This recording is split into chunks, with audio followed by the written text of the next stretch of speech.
So glad you could stop by today, take a few minutes to learn how to be safe around electricity, because we do want you to be safe. That's why we have the Safe Electricity Program.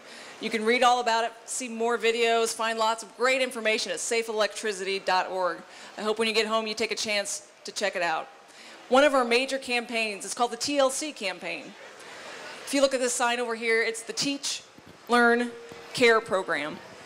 And for the past 4 years, we've had a different focus every year to tell you the story of someone who's been personally affected, how electricity has changed their life. Last year, we did the Jim Flock story. He was a farmer from the Warrensburg area. On the video on our website, you'll hear from his wife talk about the story, because unfortunately, Jim didn't make it. He was driving a sprayer through his field. It was parking it near the end of the field, and there were some power lines up there. He didn't realize that the sprayer had come in contact with them. When those arms had come up, they'd folded up, come in contact with it, and while he was in the vehicle, he was okay. He was part of what was energized by those power lines. But when he went to leave the sprayer, when he got off that power equipment, he stepped down, took one step down, and he was the connection to ground. Electricity is always looking for a path to ground. And electricity moves so fast. It's like 168 miles per second or something. It's crazy fast. We can't do anything to react to it fast enough. Now, he did survive at that point, but he had quite a struggle for quite a while and didn't end up making it because of that. So always look up for power lines.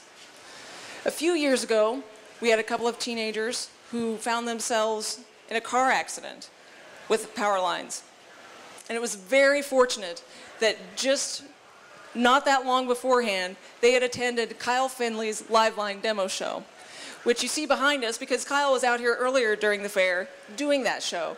He had to leave. There was a family emergency, but we're so glad to be sharing that information with you, having Shawn out here to share his story with you. It's something you don't normally get during the fair, so you're in for a real treat. But these two teenagers were in this auto accident, hit the pole.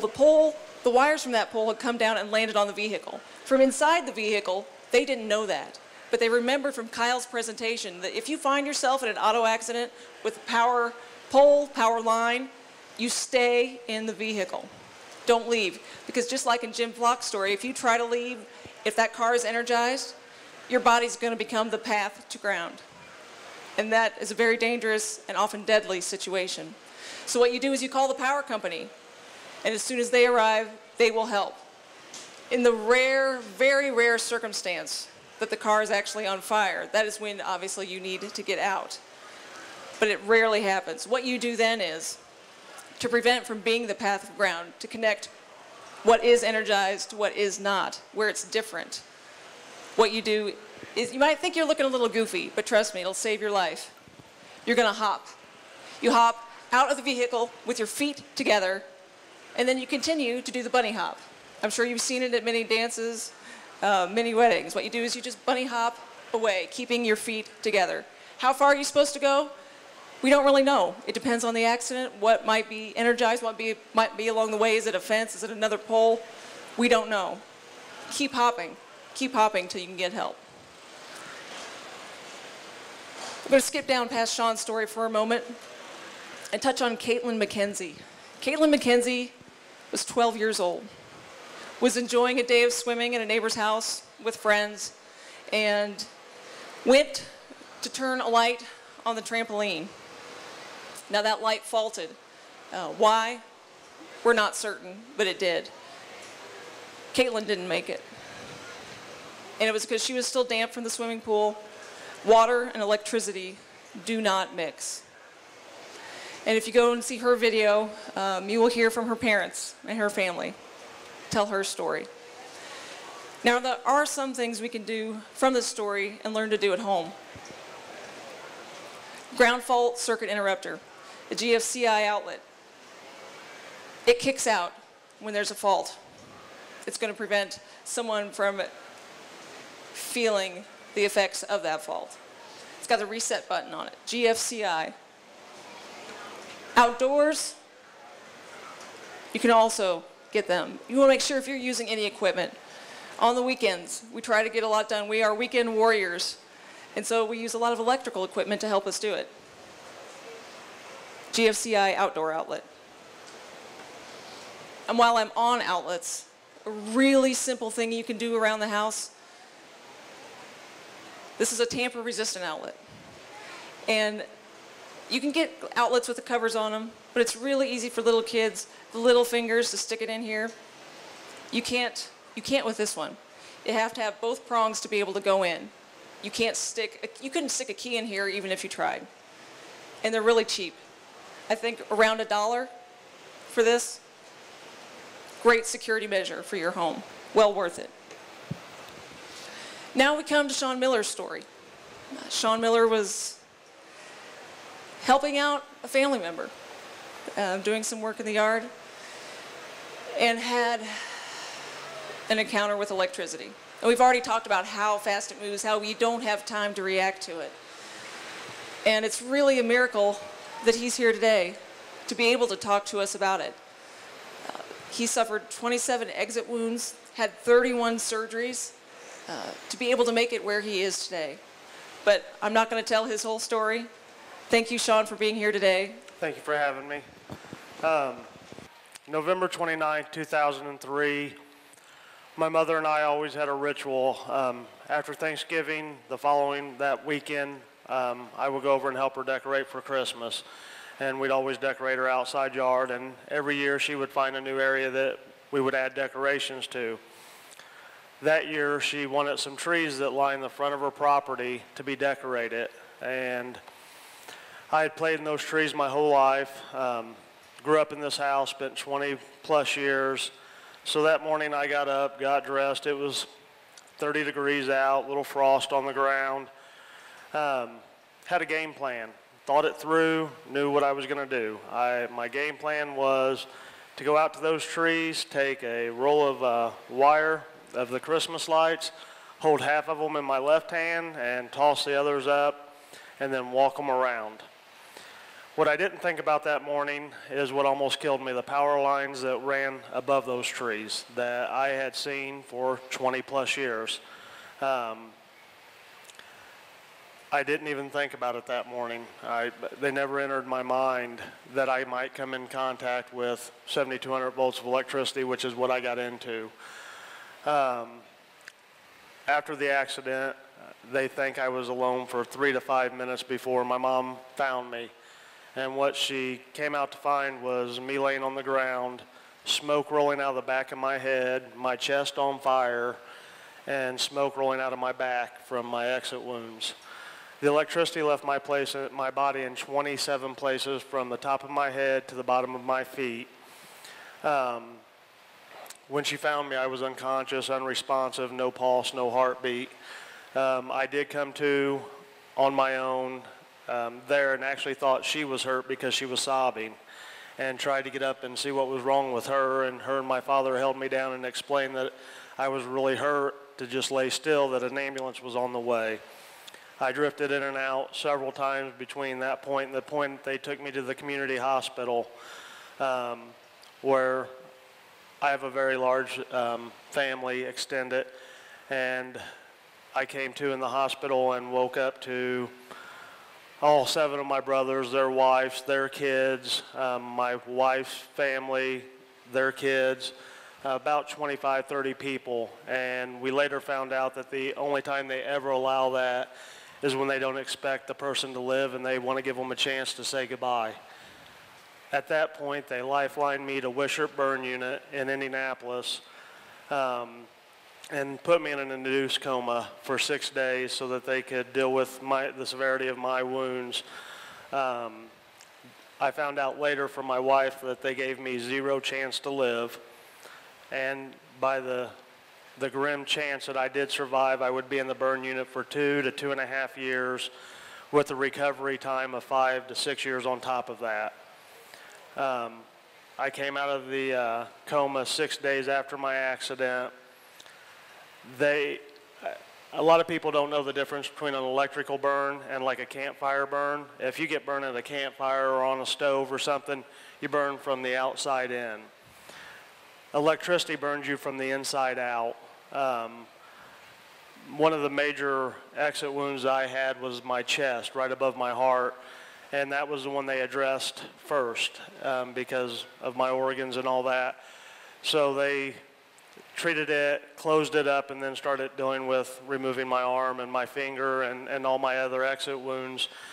I defied the odds. I got out in 30 days on my daughter's 9th birthday. 30 days to a T, I was out of the hospital. I went home, was having a lot of chest problems, and was scheduled to go in for a revision on my arm to have some work done on it, and they were going to look at my chest. They had thought that they had left some staples inside from all the operations they had done there, and they thought my body was just rejecting the staples. Well, when I woke up from that operation thinking I was going to go home, I woke up to my wife crying, telling me that I was going to be in the hospital for 2 more weeks, that my sternum had died from the electrocution and had started to liquefy in my body. And that's why I was having the severe chest pains, because when a bone dies in a living body, it liquefies. And my body was rejecting that. So they had to go in and remove my sternum, my breastbone, and do what they call a muscle flap. They took one of my abdomen muscles and put it up in my chest so that I wouldn't have a 4-inch deep hole there where my sternum was. Through all this, we came to find out, Kyle is actually the one that explained this to me, that does the live line demos. Electricity, high voltage electricity, can actually continue burning a person for 48 hours after the contact's made. That's why they didn't catch my sternum, because it looked fine from the outside and they were tending to it, and then I had so many exit wounds that they had to close it up and treat my other areas. Well, that first 48 hours is when it continued burning the sternum. All in all, I ended up having 32 surgeries in a 30-day period, and then 2 final surgeries 6 months later. Pretty much the recovery part of it on my end was very easy. It was, I say easy, it was easy compared to my wife and my children's. I just had to deal with the physical end of it. They had to deal with the emotional, the physical. They had to deal with all of it. All I had to deal with was my pain. I'm in pain every day, but it's became normal, if that makes any sense. It's just part of my life now. It's something that I'm just used to. I don't notice it 90% of the time. I'll have a bad day every now and then, but for the most part, I'm fairly functional, happy human being. 3 months after I got out of the hospital, I was back to coaching my daughter's softball. I continue to do that. I live as normal a life as most people. I wake surf, wakeboard, go out on the boat every chance I can. Just taught my 6-year-old how to wakeboard. She competed this last week, 2 weeks ago. So if I could take one thing and get it in people's head, is just be aware. Be aware of your surroundings. Power lines are about like anything that you see every single day. It becomes scenery. You don't notice it. Statistics say that you notice what's new and what's odd. But things that you see every day, power lines, that tree that's not going to be moved, is things that you don't notice anymore as you're walking by because you've seen it 1,000 times. So just make sure when you're out doing yard work, cleaning gutters, hanging lights, anything, be aware of your surroundings. Make sure that you're clear from any high voltage or any power period, whether it be high voltage or low voltage. 90% of the deaths that deal with electricity or low voltage, 120 kills more people than high voltage does, because everybody's in contact with low voltage day to day. High voltage is 90% of the time an accident. Electricity is in our lives every day, and it does tend to fade in the background because we use it all the time, we're around it, and we think it's going to be okay. We think it's going to be a rare chance that it happens. Bottom line is it's never worth that chance. So be aware, look up, know where the power lines are. If you're carrying a ladder around, if you're working on the gutters, make sure you know where those power lines are at and stay at least 10 feet away. Another thing to look out for, really popular, are those Mylar balloons. They're not something you want to let loose after a big program somewhere where you let off a lot of balloons, because if those come in contact with electrical wires, they're made of metal, and that can cause a lot of problems. And one thing you definitely don't want to do is attach a metal ribbon from that Mylar balloon to your wrist, a child's wrist. If that accidentally comes in contact with electricity, that person becomes the path to ground. So you always want to be careful around electricity. And that's why Safe Electricity has worked so hard. We have the website, safeelectricity.org. We have the Teach, Learn, Care program. Teach what you know, learn what you need to, and care enough to share it. And we hope when you leave this program today, you will do that exactly. We hope you've learned a lot, and you'll share it with those around you so that we can all stay safe around electricity. Thank you for coming, and let's give Shawn Miller a big round of applause for sharing his story with us today. Thank you so much. Thank you.